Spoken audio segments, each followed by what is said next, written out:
নমস্কার, জয়গুরু। শান্তিধারা চ্যানেলে আপনাদের সকলকে স্বাগত জানাচ্ছি। আজকে একটা খুবই গুরুত্বপূর্ণ বিষয় আপনাদের সঙ্গে আলোচনা করতে চলেছি। আমার মনে হয় এটা আমাদের প্রত্যেকের জানা প্রয়োজন। শুধু নিজে জানা নয়, আমরা যাকে যাকে ভালোবাসি, যার যার ভালো চাই, তাকে তাকে এটা জানানো, শোনানো প্রয়োজন। কারণ আমরা প্রত্যেকে জীবন খুব শান্তিপূর্ণভাবে, খুব আনন্দে কাটাতে চাই, এবং যাবতীয় আমরা কার্য করি জীবনটায় কিন্তু আনন্দপূর্ণভাবে কাটানোর জন্য। কিন্তু দেখা যায় প্রত্যেকের জীবনেই কোনো না কোনোভাবে দুঃখ এসে জীবনটাকে বিষাদময়, খুব করুণ করে তোলে, জীবনের আনন্দটাকে ম্লান করে দেয়। কিন্তু প্রকৃতপক্ষে আমরা ইচ্ছা করলেই আমাদের এই দুঃখকে তাড়িয়ে দিতে পারি, এবং এটা সম্পূর্ণ আমাদেরই হাতে। কারণ সুখ বলুন, দুঃখ বলুন, আনন্দ বলুন, কষ্ট বলুন, সকলে কিন্তু আমাদের কর্মের পরিণতি। আমরা আমাদের কর্ম অনুযায়ী ফল পেয়ে থাকি। তাহলে যদি আমরা সঠিক কর্ম করি, তাহলে কিন্তু জীবনটা পরম আনন্দময় হয়। পরম আনন্দ বলতে এমন অবস্থাকে বোঝায় যেটা মানুষের জীবনে আসার পর কোনো দুঃখ তাকে স্পর্শ করতে পারে না। এমনকি পৃথিবীর সমগ্র ঐশ্বর্য যদি তাকে দিয়ে দেওয়া হয়, তাহলে কিন্তু সেই আনন্দের চেয়ে সেটা কখনো বড় হয় না। এমন অবস্থা প্রাপ্ত হন তিনি। তো আমরা যে সুখ, ঐশ্বর্য, সম্পত্তি আশা করি, তার চেয়ে অনেক অনেক বড় কিছু আমরা কিন্তু পেতে পারি, এবং আমরা যাকে ভালোবাসি তাদেরকে দিতে পারি। হ্যাঁ, ঈশ্বর যুগে যুগে এসেছেন, আমাদেরকে কিন্তু সে রাস্তায় দিয়ে গেছেন। এবার এখানে প্রশ্ন একটা, যে কোন কর্ম করলে সত্যি আমার মঙ্গল হবে, কোন কর্ম করলে আমার অমঙ্গল হবে, এটা কিন্তু আমাকে জানতে হবে। কারণ যেই যা কথা বলুক কেন, যার কথা অনুযায়ী আমি কর্ম করি না কেন, ওই কর্মের ফল কিন্তু তিনি পাবেন না, ওই কর্মের ফল কিন্তু আমি পাব। কর্ম ভালো হলে তার ফল আমি পাব, কর্ম খারাপ হলো তাই ওই কর্মের ফল কিন্তু আমি পাব। তাই খুব চিন্তা, খুব ভাবনা করে কিন্তু যে কোনো কাজ করতে হয়। আমাদের চলা, আমাদের বলা আর আমাদের করার উপরেই আমাদের জীবন কিন্তু নির্ভর করে। এখানে একটা কথা আমার মনে হয় বলে রাখা প্রয়োজন। এই মানব জন্মটা কিন্তু খুব গুরুত্বপূর্ণ, এবং এই মানব জন্মটা কিন্তু অনেক সাধ্য সাধনা করে পাওয়া যায়। এই জন্মের কর্মের ফলে যেমন এই জীবনটা আমার ভালোভাবে কাটতে পারে, শুধু তাই নয়, এই জীবনের কর্মের ফলে আমার পরবর্তী জন্ম কিন্তু ভালোভাবে কাটতে পারে। কারণ মানুষ যদি সুকর্ম করে তার ফলও যেমন পায়, কুকর্ম করলে তার ফলও কিন্তু পায়। মানুষ খারাপ যখন কর্ম করে, জন্ম জন্মান্তর ধরে যতক্ষণ সে কর্মের ফল শোধ না হয়, সেই কর্মফল কিন্তু সে পেতে থাকে। তাই আমাদের যে কোনো কর্ম খুব বিচার বিবেচনা করে কিন্তু করা উচিত। এইবার এইখানে আমার মনে হয় একটা কথা বলে রাখা প্রয়োজন। আমরা বিভিন্ন জায়গা থেকে বিভিন্ন মতামত শুনি, এইটা করা ভালো, এইটা করা ভালো না, তো আমরা কনফিউজড হয়ে যাই অ্যাকচুয়াল কোনটা করলে আমরা খুব ভালো থাকবো, কোনটা করলে ভালো হবে, কোনটা করলে খারাপ হবে। দেখুন, আমার এটাই মত যে যে সবচাইতে ভালো জানে, যে সবচেয়ে এক্সপার্ট, তাকে ধরে চলাটাই সবচাইতে ভালো। তো আমরা দেখেছি বিভিন্ন অনেকে বিভিন্ন দেব দেবী বলুন অথবা বিভিন্ন অনেকে বিভিন্ন গুরু আছেন, সকলকে শ্রদ্ধা সম্মান আমি জানাই, তাদের মতো ভাবে চলছেন। আমরা দেখেছি এখানে কিন্তু অনেক এমনও গুরু থাকে যে তাদের ফলো করেন, যে গুরু পুরো ফ্রড, যেমন রাম রহিম আমরা দেখেছি, আমরা শুনেছি। তো তাকেও কিন্তু অনেকে ফলো করেছেন, তার কথা অনুযায়ী চলেছেন। তো তার কর্মটা কতটা সু হয়েছে বা কতটা কু হয়েছে এটা তারাই জানেন। তো এইটা আমার বলার কারণটা কি, যে যখন আমি খারাপ কর্ম করবো যারই কথা অনুযায়ী, ফলটা কিন্তু আমি পাবো। কারণ যখন মানব জন্ম আমি নিয়েছি, তখন যে কর্ম হবে সে ফলটা আমাকে পেতে হবে। এবং যখন স্বয়ং ঈশ্বর বিধাতা পৃথিবীতে জন্মগ্রহণ করেছিলেন, তখন কিন্তু তাদের কর্মফল তাদেরকে ভোগ করতে হয়েছিল। যেমন শ্রীকৃষ্ণ যখন কুরুক্ষেত্র যুদ্ধ হয়েছিল, শ্রীকৃষ্ণ না থাকলে কিন্তু পাণ্ডবদের জয় হওয়া অসম্ভব ছিল। কারণ ওখানে এত বড় বড় যোদ্ধা ছিলেন, যে যোদ্ধাদের হারানো সেই সময় কারোর পক্ষে কিন্তু সম্ভব ছিল না। শুধুমাত্র শ্রীকৃষ্ণর, তিনি সবই তো জানেন, তিনি তো পরমেশ্বর, তিনি সব রাস্তাগুলো বলে দিয়েছিলেন কাকে কিভাবে বধ করা যাবে। দ্রোণাচার্য, ভীষ্ম, কর্ণ, জয়দ্রথ, এনাদের এক একটা কৌশল আমি আপনারা অনেকেই জানেন যারা মহাভারত পড়েছেন, যে জয়দ্রথর কিন্তু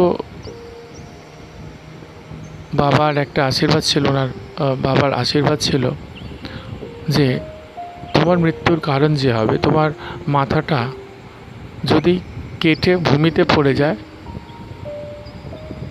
সঙ্গে সঙ্গে তোমাকে যে মারবে তার মাথাটাও কিন্তু টুকরো টুকরো হয়ে যাবে। তো এটা কিন্তু শ্রীকৃষ্ণ জানতেন, অর্জুন জানতো না। তাহলে উনি কিন্তু পরামর্শ দিলেন জয়দ্রথকে মেরে যাতে মাথাটা কেটে মাথাটা বাবার কোলে গিয়ে পড়ে। বাবার কোলে যখন পড়ল,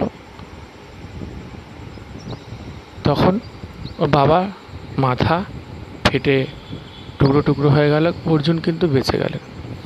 এবং এই জয়দ্রথকে মারার জন্য আমরা জানি সূর্যকে তিনি ছলনা করে মেঘের আড়ালে লুকিয়ে দিয়েছিলেন। সন্ধ্যা একটা পরিবেশ পরিস্থিতি তৈরি করেছিলেন যে সন্ধ্যা হয়ে গেছে এমন। কেন? সেদিনকে অর্জুন প্রতিজ্ঞা করেছিল যদি সূর্যাস্তের আগে জয়দ্রথকে মারতে না পারে তাহলে অগ্নি সমাধি তিনি নিয়ে নেবেন।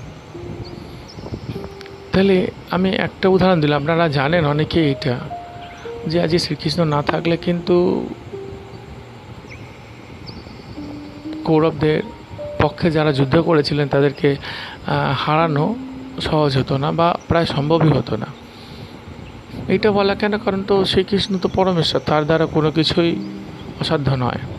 কিন্তু তিনি এই কাজটা করতে গিয়ে গান্ধারী অভিশাপ এর মুখে পড়েছিলেন। গান্ধার অভিশাপ দিয়েছিল, যেভাবে তোমার কারণে আমার কুরুবংশ পুরোপুরি নষ্ট হয়ে গেছে, সেভাবেই তোমার যাদব বংশ, তোমার কুল তোমার চোখের সামনে নষ্ট হয়ে যাবে, তুমি কিন্তু রক্ষা করতে পারবে না। এবং ঘটেও ছিল তাই।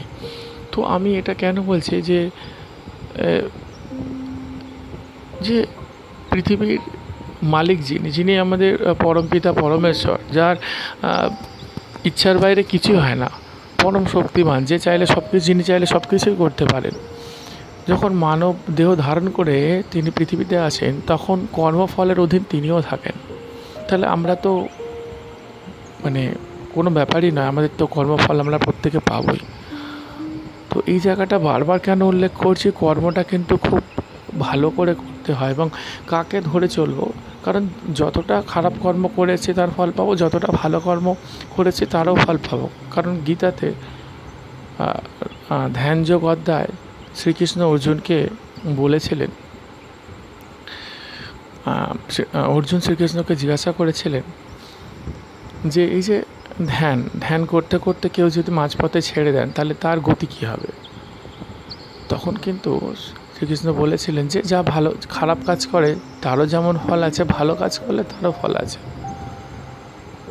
অর্থাৎ কেউ যদি ধ্যান করতে করতে তো তার মোটামুটি 3টে গতি তিনি দেখিয়েছিলেন। তার মধ্যে একটা, যে তিনি যতদূর ধ্যান করতে করতে যতদূর এগিয়েছিলেন, তিনি না হলে খুব একখানা বড় সম্ভ্রান্ত পরিবারে জন্মগ্রহণ করবেন, যে পরিবারটা ধার্মিক।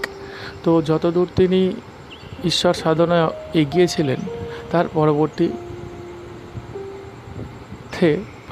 সেই জন্মে তারপর থেকে তিনি আবার কিন্তু সেই সাধন ভজনটাকে এগিয়ে নিয়ে যেতে পারবেন। 2 নম্বর কি, তিনি মোটামুটি মধ্যবিত্ত পরিবারে জন্মগ্রহণ করবেন এবং যে পরিবারটাও ধার্মিক হবে এবং তিনি যতটা সাধন ভজন করেছিলেন তার পরবর্তীতে তিনি সেটাকে এগিয়ে নিয়ে যেতে পারবেন। অথবা নাম্বার 3, তিনি কোনো হয়তো দরিদ্র পরিবারে জন্মগ্রহণ করলেন, কিন্তু তিনি সেখানে ধর্মগুরু রূপে আসবেন এবং তিনি প্রচুর মানুষকে এই ধর্মের পথে নিয়ে যাবেন। মানেটা এটাই বলার উদ্দেশ্য আমার, যে ভালো কাজ যতটা করব তার ফল কিন্তু আমি পাবোই, এ জন্মে এবং পরবর্তী জন্মেও পাবো। খারাপ কাজ করলেও তার ফলও পাবো। এবং যতটা আমি ভালো কাজ করব, ভালো কাজ বা ঈশ্বর ধরে যদি আমি চলি, ঈশ্বরের বলা রাস্তায় যদি আমি চলি, তাহলে কিন্তু পরবর্তী জন্মের যে খারাপ কাজগুলো আমি করেছি, আমি তো জানি না আমি কী করে এসেছি, তো সেই ফলটা যে পরবর্তী জীবনে পরবর্তী জন্মে আমি পেতাম, যত প্রচণ্ড খারাপ ফল আমি পেতাম, যদি আমি ঈশ্বর ধরে এই জীবনে ভালো করে চলি, তাহলে কিন্তু সেই খারাপ ফলটা অনেকটা কমে যাবে, অনেকটা কমের উপর দিয়ে যাবে। ধরুন আমার খুব বড় অ্যাক্সিডেন্ট হতো, আমার হয়তো হাত বা পা কেটে একটা চলে যেত, আমি একটা এক্সাম্পল দিচ্ছি, জাস্ট হয়তো আমার সামান্য সেখান দিয়ে ছুরিতে বা কিছুতে লেগে কেটে গেল, মানে সুকর্মের একটা ফল আছে, তো সেই ফলটা পাবো। যেমন শ্রী ঠাকুর অনুকূলচন্দ্রের জীবনীতে আমরা দেখেছি যে একদিন কোনো এক দাদা ঠাকুরের সামনে, সকলে বসে আছেন, ঠাকুরের সামনে আলোচনা হচ্ছে, তো তিনি তার মা সম্পর্কে অনেক নিন্দা মন্দ করছেন। তো ঠাকুর তো তিনি তো সর্বজ্ঞ, সবই জানেন, তিনি পরমপিতা, তো তিনি কিন্তু তাকে বারবার করে বোঝানোর চেষ্টা করেছিলেন যে না, মায়ের নিন্দামন্দ করতে নেই। তিনি এটা বললেন যে আমি আমার মাকে খুবই ভালোবাসি, হ্যাঁ, আমার মা আমাকে যতটা ভালোবাসে, কি ভালো নাও বাসলো, আমি আমার মাকে ভালোবাসি। মানে তিনি বোঝানোর চেষ্টা করেছিলেন যে মাকে ভালোবাসা প্রয়োজন, কি আমাদের কর্তব্য। বাট যতই তিনি ওই দাদাকে বোঝানোর চেষ্টা করেছিলেন, দাদা আরও বেশি বেশি করে মায়ের নিন্দা শুরু করে দিয়েছিলেন।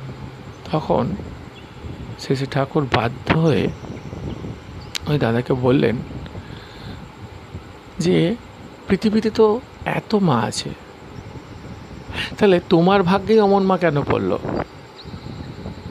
তিনি একটু রেগে কথাটা বলেছিলেন। তা এই কথাটার মানে কি, মানে তার মা তো ভালো হতে পারতো, তার মা তো তাকে ভালোবাসতে পারতো। হ্যাঁ, অবশ্যই ছেলেটা হয়তো মাকে খারাপ ব্যবহার পায়, তাই মাকে খারাপ বলছে। তো ঠাকুর এটাই বললেন যে তোমার মা তো ভালো হতে পারতো, অনেকেই তো পৃথিবীতে অনেকের মা ভালো, ম্যাক্সিমাম এরই তো মা ভালো, তো তোমার এরম হলো কেন। এটা তোমার পূর্বজন্মের কৃতকর্মের ফল, পূর্বজন্মে তুমি খারাপ কাজ করেছিলে, তারই এটা ফল। তো এই কর্মফলটা নিয়ে আমি এত জোর দিচ্ছি কেন, কারণ এই কর্মফলের উপরেই আমার ইহজীবন এবং পরজীবন নির্ভর করছে। আমি যতই চাই না কেন, আমি যত যাই না করি কেন, নিজের কর্ম যদি ঠিক না করি, ঈশ্বরের কথা অনুযায়ী, ঈশ্বরের পথ অনুযায়ী যদি না চলি, তাহলে এই জীবনটা যেমন আমার দুঃখে শেষ হয়ে যাবে, আমার পরবর্তী জীবনও কিন্তু দুঃখে শেষ হয়ে যাবে। আবার ঠিক উল্টো দিকে যদি আমি আমার নিজের বুদ্ধি ত্যাগ করে সম্পূর্ণ ঈশ্বরের পথে চলি, তাহলে এ জীবনে শান্তিপূর্ণভাবে যেমন জীবন যাপন করতে পারো, পরবর্তী জনম আমি কিন্তু শান্তিপূর্ণভাবে জীবন যাপন করতে পারবো। এইবার কথা হচ্ছে যে তাহলে আমি ঠিক কাকে ধরে চলবো, আমি গুরু কী করে সিলেকশন করব, বা আমি কাকে ধরে চলবো, কী করে নির্বাচন করব? তাহলে তো বিভিন্ন মতামত তো চতুর্দিকে ছড়িয়ে আছে। এটা খুবই সোজা। আমরা যদি কয়েকটা পয়েন্ট একটু জেনে যাই, তাহলে কিন্তু এটা নির্ণয় করা আমাদের সোজা, আমাদের কোনো ভুল হবে না জীবনে যে কোনো সিদ্ধান্ত নিতে। এবং শুধু তাই না, যে মানুষের জীবনে এইসব দুর্গতি, মারামারি, হানাহানি, হিংসে সব কিন্তু শেষ হয়ে যাবে। এই বিষয়টা যদি আমরা প্রত্যেকে জেনে নিই। তো আমি একটু আগেই বলেছি যে সবচেয়ে বেশি জানে, যে সব জানে, তাকে যদি আমি গুরু করি, মানে পরমপিতা পরমেশ্বরকে যদি আমি গুরু করি, তাহলে সবচাইতে ভালো। তাকে মেনে চলে, ধরে চলে, সবচাইতে ভালো। তো আমি পরমপিতা, পরমেশ্বর, পরম গুরু যাকে বলে, তাকে আমি কোথা থেকে পাবো, কীভাবে চিনব? ঈশ্বর কিন্তু যুগে যুগে ধরাধামে অবতীর্ণ হয়ে এসছেন মানুষের মঙ্গলের জন্য, কখনো অংশ অবতার, কখনো পূর্ণ অবতার রূপে। আমরা জানি মৎস্য অবতার, কুর্ম অবতার, পরশুরাম, শ্রীকৃষ্ণ, শ্রীরামচন্দ্র, এমন বিভিন্ন অবতার কিন্তু পৃথিবীতে এসছেন। তেমনই কলিযুগে শ্রী ঠাকুর অনুকূলচন্দ্র পূর্ণ ব্রহ্ম অবতার রূপে এসছেন। যেমন শ্রীকৃষ্ণ পূর্ণ ব্রহ্ম অবতার ছিলেন, শ্রীরামচন্দ্র পূর্ণ ব্রহ্ম অবতার ছিলেন। তো তাদের কথা, তাদের বক্তব্যগুলো যদি আমরা মেনে চলতে পারি, তাহলেই কিন্তু আমাদের সঠিক কর্ম হবে। এইবার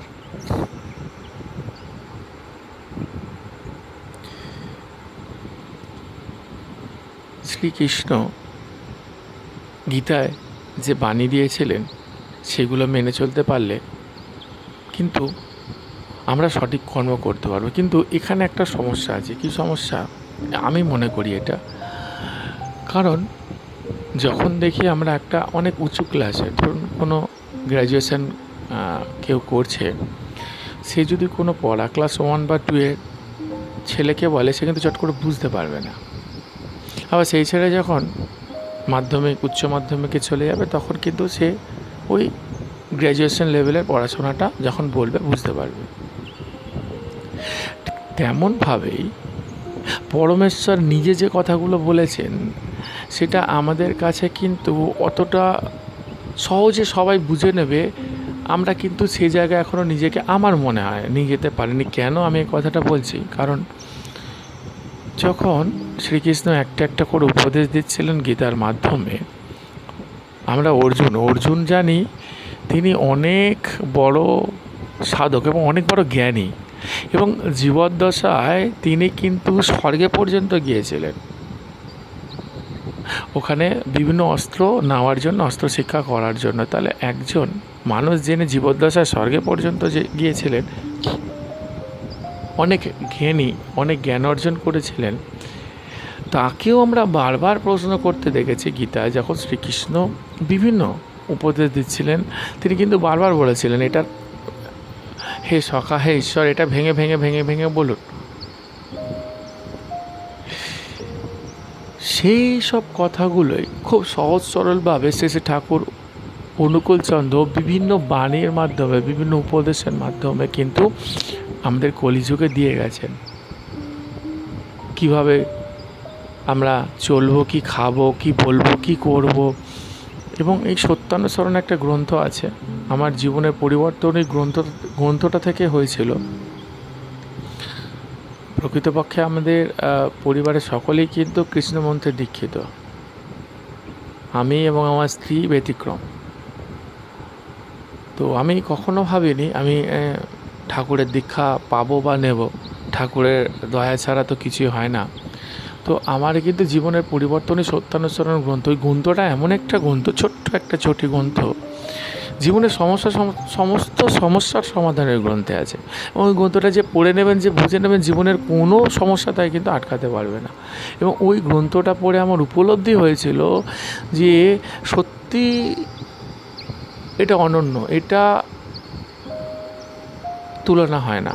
মানে আমি জীবনে যেটা খুঁজছিলাম আমার মনে হচ্ছে সব কিছু গ্রন্থে ছিল। তো যাই হোক, তো আমার মনে হয় এই জায়গাগুলো আমাদের একটু দেখে নেওয়া প্রয়োজন পড়ে। কারণ ঠাকুর, আপনি যদি আপনারা পুরো ঠাকুরের যেসব বাণীগুলো বা যে পদগুলো উনি বলে গেছে সব দেখেন, সব জানেন, তাহলে আপনি দেখতে পারবেন তিনি এক মানে প্রত্যেকটা মানুষের প্রত্যেকটা জীবনের প্রত্যেকটা স্টেপে কীভাবে থাকতে হবে সব বলে দিয়েছে। বিয়ের আগে একজন পুরুষ একজন মহিলার কীভাবে থাকার দরকার, বিয়ের পরে কীভাবে থাকার দরকার, মা বাবার সঙ্গে কীভাবে আমাদের আচার আচরণ করতে হবে, সন্তান সন্ততির সঙ্গে কীভাবে আচার আচরণ করতে হবে, প্রত্যেকটা জিনিস কী খেতে হবে কী খেতে হবে না, মানে অ্যাকচুয়াল একদম ভালো থাকার রাস্তা। হ্যাঁ, এইখানে একখানা আমি ছোট্ট করে জিনিস বলে শেষ করব। তারপরে বিভিন্ন পার্টে, কারণ এটা অনেক লম্বা হয়ে যাচ্ছে, বিভিন্ন পার্টে ঠাকুরের সেই জিনিসগুলো আলোচনা করব। এইটুকু শিওর বলবো যে যতটা শুনবেন জীবনটাকে ধন্য বলে মনে হবে, এবং ভুল ভ্রান্তি কেটে জীবনটা সঠিক পথে আমার মনে হয় আমাদের অবশ্যই চলবে। তো এখানে একটা কথা বলবো, গীতায় একখানা জায়গায় শ্রীকৃষ্ণ বলেছিলেন, ইয়াদা ইয়াদা হি ধর্মস্য গ্লানির্ভবতি ভারত অভ্যুত্থানং ধর্মস্য তদাত্মানং সৃজাম্যহম পরিত্রাণায় সাধুনাং বিনাশায় চ দুষ্কৃতং ধর্ম সংস্থাপনার্থায় সম্ভবামি যুগে যুগে। অর্থাৎ সংক্ষেপে বললে এটাই বোঝা যায়, যখন ধর্মের গ্লানি ঘটে এবং অধর্ম বেড়ে যায়, তখন অধর্মকে নাশ করতে এবং ধর্মকে রক্ষা করতে আমি জন্মগ্রহণ করি। এইখানটা না একটা অনেক বড় কনফিউশন আমার মধ্যে ছিল, আমি জানি না হয়তো অনেকের মধ্যেই আছে।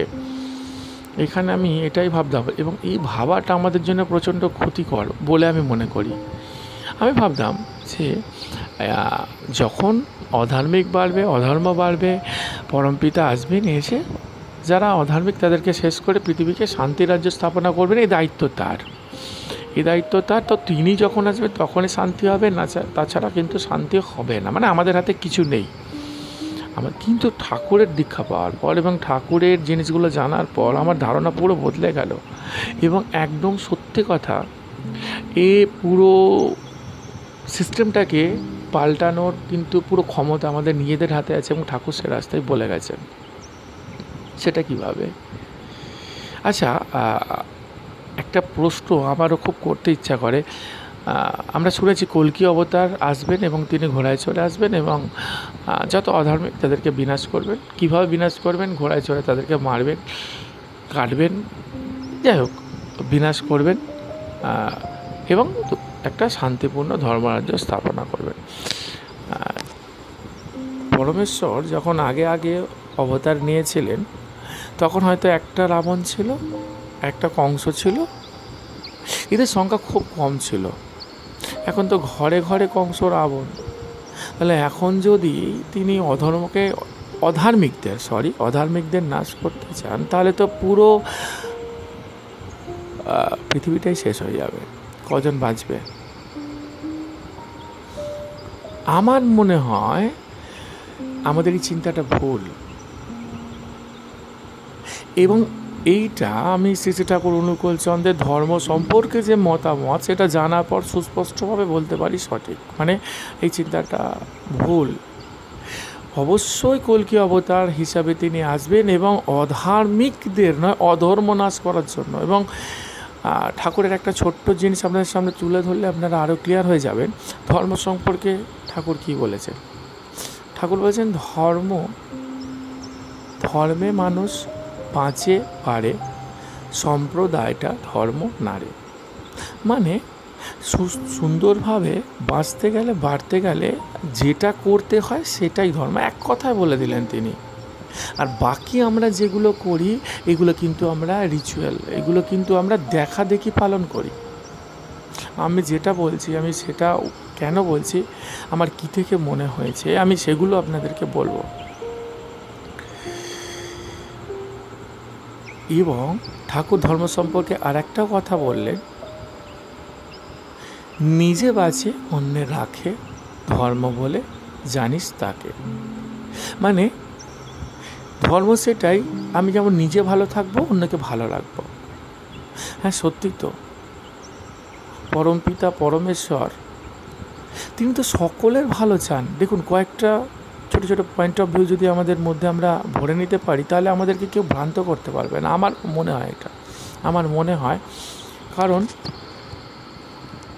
ছোটোবেলা থেকে আমার মনে ঈশ্বর সম্পর্কে অনেক প্রশ্ন ছিল, কারণ অনেকেই আমি দেখেছিলাম খুব ঈশ্বরের নাম করে, ঈশ্বরের সাধনা করে, ডাকে, কিন্তু বাস্তবিক পক্ষে মানুষের সঙ্গে তাদের আচার আচরণ কিন্তু খুব একটা ভালো ছিল না। তো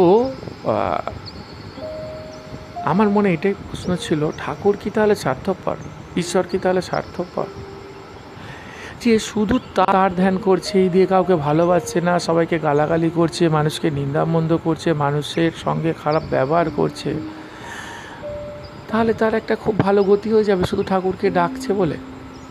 তাহলে ঈশ্বর আর কোনো স্বার্থপর মানুষের মধ্যে পার্থক্য তো কিছু হলো না। আমরা দেখেছি অনেক স্বার্থপর মানুষ আছে, ক্ষমতা আছে তার হাতে, তো তার জন্যে তার হয়ে কেউ যদি কোনো কাজ করলো, যে কাজে তার বেনিফিট হলো এবং অন্যের ক্ষতি হলো, চরম ক্ষতি হলো, কিন্তু সে তাকে বাঁচিয়ে নিল কেন? যেহেতু তার নিজের স্বার্থের জন্য কাজটা করেছে সে। এই সন্দেহটা আমার, কিন্তু এই কনফিউশনটা আমার মধ্যে ছিল। পরবর্তীকালে যখন আরও স্টাডি করলাম, আরও জানলাম, ঠাকুরের আশীর্বাদে, ঠাকুরের দীক্ষা আমি পেলাম, আমি এটা জানতে পারলাম যে না, অবশ্যই ঠাকুরের নাম ধ্যানের একটা ফল আছে, কিন্তু যে খারাপ কাজটা করছে তারও ফল আছে। তার মানে আমি ঠাকুরের নাম করে যদি খারাপ কাজ করি আমি যে উতরে যাব, এটা কিন্তু কখনোই নয়, এটা কিন্তু কখনোই নয়। কারণ আমরা জানি রাবণ এত বড় ব্রাহ্মণ ছিলেন, সেই সময় পৃথিবীতে ওনার তুল্য ব্রাহ্মণ একটা মানে নিষ্ঠাবান ব্রাহ্মণ, এবং উনি প্রচুর তপস্যা করেছেন, প্রচুর সাধনা করেছেন। ক্ষমতা এমন ছিল, 9টা নবগ্রহকে উনি নিজের কবজার মধ্যে রাখতে পারতেন, মানে এত ক্ষমতা ছিল ওনার মধ্যে। এমনকি শ্রীরামচন্দ্র যখন যুদ্ধ জয়ের জন্য পুজো করবেন, তো সবচেয়ে ভালো, সেই সময় সবচেয়ে ভালো ব্রাহ্মণের খোঁজ তো কোন ব্রাহ্মণ না, সেই রাবণ ছাড়া কিন্তু আর অত বড় ব্রাহ্মণ কিন্তু কেউ ছিল না, তো তাকে দিয়ে কিন্তু পুজো করানো হয়েছিল। তার মধ্যে এত ক্ষমতা, কিন্তু যতই ক্ষমতা তার মধ্যে ছিল, কিন্তু সে যে কুকর্ম করেছিল, প্রচুর মানুষ, প্রচুর সন্ন্যাসী, প্রচুর মুনি ঋষি তাদেরকে হত্যা করেছিল, এবং সর্বোপরি মাতা সীতাকে হরণ করেছিল। তো এই দুষ্কর্মের ফল কিন্তু সে পেয়েছিল। সে কিন্তু অত কিছু থাকা সত্ত্বেও ত্রিলোক বিজয়ের ক্ষমতা ছিল তার, স্বর্গমর্ত পাতাল বিজয়ের ক্ষমতা ছিল তার এক একটা পুত্রে দেবতাদের হারিয়ে দেওয়ার মতো ক্ষমতা ছিল। তো এত মানে ক্ষমতাশালী মানুষ, সেও কিন্তু শেষ হয়ে গিয়েছিল তার কিন্তু দুষ্কর্মের ফলে। তার এইটাই আমার বলা বক্তব্য, যে খারাপ কর্মের কিন্তু খারাপ ফল হয়। হ্যাঁ, আমি যেটা বলছিলাম যে আমার কিন্তু সেই সময় একটা মনে একটা কোশ্চেন এসেছিল যে ঠাকুর কি না, ঠাকুর স্বার্থপর না, ঠাকুর সকলেই ভালো চান। সেই তো ঠাকুর, যে তাকে নিন্দা মন্দ গালিগালাজ করে তিনি তারও ভালো চান, তিনি তো ঈশ্বর, তিনি তো পরমেশ্বর। আমরা জানি যখন রাবণের সঙ্গে যুদ্ধ হয়েছিল, বা যখন কুরুক্ষেত্র যুদ্ধ হয়েছিল, তার আগে কিন্তু শ্রীরামচন্দ্র বা শ্রীকৃষ্ণ কিন্তু মহাভারতে কুরুক্ষেত্র যুদ্ধের আগে তো শ্রীকৃষ্ণ নিজে দূত হয়ে এসেছিলেন যে এই যুদ্ধটা হলে অনেক মানুষ মারা যাবে, তো তিনি তো পিতা, তিনি তো চান না কারোর ক্ষতি, সবাই তার সর্দার, তিনি চেষ্টা করেছিলেন নিজে। আবার রামায়ণে রাম রাবণ যে যুদ্ধ হয়েছিল সেই যুদ্ধের আগে কিন্তু শ্রীরামচন্দ্র দূত পাঠিয়েছিলেন, অঙ্গদকে পাঠিয়েছিলেন যে মা সীতাকে ফিরিয়ে দাও, তাহলে কিন্তু এই যুদ্ধটা হবে না। এইটা আমার বলার কারণ কি, যে ঠাকুর কিন্তু দয়াময়, একটা কীট পতঙ্গ থেকে শুরু করে প্রত্যেকে তার সর্দার, কারণ সকলেই কিন্তু আত্মা। আজকে আমরা যারা মানুষ, কালকে কর্মফলে আমরা কীট পতঙ্গ, কুকুর, ছাগল, গরু কী হব আমরা কিছু জানি।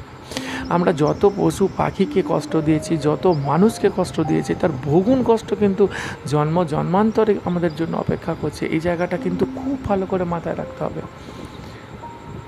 আজকে হয়তো ক্ষমতার বলে আমি খারাপ কাজ করছি, কিন্তু যখন আমার নিঃশ্বাস বন্ধ হয়ে, যখন এই জীবন শেষ হয়ে যাবে, কে বাঁচাবে? কোথায় থাকবে ক্ষমতা আমার? তখন কী হিসাবে জন্মগ্রহণ করব আমি কিন্তু নিজেও জানি না। আমি অনেক সময় দেখেছি ওই যে অনেকে ওই খাসি যখন দেখবেন কাটে, মুরগি যখন কাটে, দেখবেন একটা মুরগি কাটছে, অন্য মুরগিগুলো দেখছে, ওরা কিন্তু মনে মনে উপলব্ধি করছে যে এই নিয়তি, এই পরিণতি আমারও হবে। ওরা অন্তর কেঁপে যাচ্ছে ওদের, কিন্তু ওদের কিন্তু রক্ষা নেই। কেন? ওরা নিশ্চয়ই কিছু দুষ্কর্ম করেছিল যার জন্য এমন নিয়তি। আবার আমি দেখেছিলাম একবার বর্ষাকালে একটা কুকুর, খুব বৃষ্টি হচ্ছিল, প্রচুর মানুষ একটা শেডের নিচে আস্তানা নিয়েছিল, আশ্রয় নিয়েছিল। ওই কুকুরটাও দৌড়ে রয়েছে শেডের নিচে যেতে চাইছিল, কিন্তু সবাই যারা ওখানে আশ্রয় নিয়েছিল তারা তাড়িয়ে দিয়েছিল। কুকুরটা কিন্তু ফ্যাল ফ্যাল করে সকলের দিকে তাকিয়েছিল। সেও কিন্তু কোনো এক জন্মে হয়তো মানুষ ছিল, তার দুষ্কর্মের ফলে কিন্তু আজকে এই অবস্থা। তো এইটা আমার বলার কেন, ঈশ্বর কিন্তু এইসব জায়গা থেকে আমাদেরকে বাঁচাতে চায় এবং আমাদেরকে মুক্তি দিতে চায়। তো মুক্তি কীভাবে পাবো, এগুলো সব নিয়ে পরবর্তী পার্টি আমি আলোচনা করব। এটা অলরেডি অনেক দীর্ঘ হয়ে গেছে। সকলে ভালো থাকুন, নিজে ভালো থাকুন, অন্যকে ভালো রাখুন, ঈশ্বর ধরে চলুন, জীবনের সকল দুঃখ কষ্ট দূর হোক, এটা ঈশ্বরের কাছে প্রার্থনা করছি।